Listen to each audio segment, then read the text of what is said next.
দীর্ঘ 22 বছর পরে উনি খুলনা আসছেন। রাজনীতির প্রথম জীবনে খুলনা আসছিলেন, তারপরে উনি নির্বাসনে ছিলেন 17 বছর।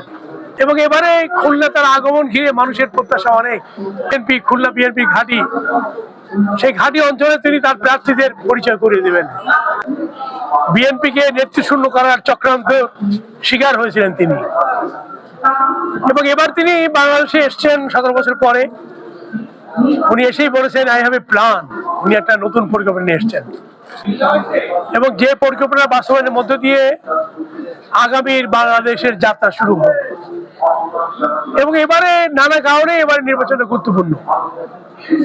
জুলাইয়ের অভ্যুত্থানের পরে রক্ত সেনাত রাজপথ ধরেই যাত্রা শুরু, এবং এই যাত্রায় বিএনপি মানুষের কল্যাণে কাজ করবে, এবং এবার মানুষের চাহিদা আকাঙ্ক্ষা অনুযায়ী বিএনপি উন্নয়ন করবে। একটা স্বস্তির বাংলাদেশ, শান্তির বাংলাদেশ, উন্নয়নের বাংলাদেশ, মানবিক বাংলাদেশ, এবং একটি সুন্দর সমাজ গঠনের মধ্যে দিয়ে বিএনপি যাত্রা শুরু করবে। এবং এবারে খুলনা তার আগমন ঘিরে মানুষের প্রত্যাশা অনেক। নির্বাচন ঘিরে মানুষ যেটি চায় যে বিএনপির উপরেই জনগণ আস্থা করে। সবচেয়ে জনপ্রিয় দল বিএনপি, খুলনা বিএনপি ঘাঁটি, সেই ঘাঁটি অঞ্চলে তিনি তার প্রার্থীদের পরিচয় করিয়ে দেবেন। আমরা সৌভাগ্যবান, আমাদের নতুন চেয়ারম্যান এবার নির্বাচনে আমাদের পরিচয় করিয়ে দেবেন।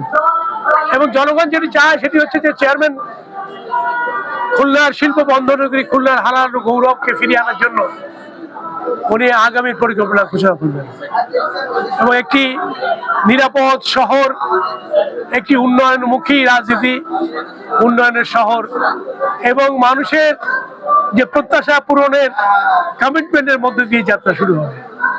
আশাবাদী 22 বছর পরে আসতেছে, আপনাদের মানে লোক সমাগম এবং প্রস্তুতি সম্পর্কে যদি একটু বলতেন। দেখুন, বিএনপি তো জনগণের দল।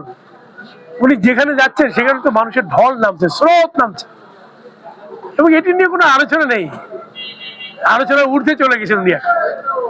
বাংলাদেশের যে প্রান্তে উনি যাচ্ছেন সেই প্রান্তেই আপনারা দেখেছেন পত্রপত্রিকা এবং নিউজে যে মানুষ কিভাবে আশ্রয় পড়ছে, এবং মানুষ চায় আগামী বাংলাদেশের নেতৃত্ব দেবেন তার জনাব তারেক রহমান। তার উপর আস্থা আছে, বিশ্বাস আছে।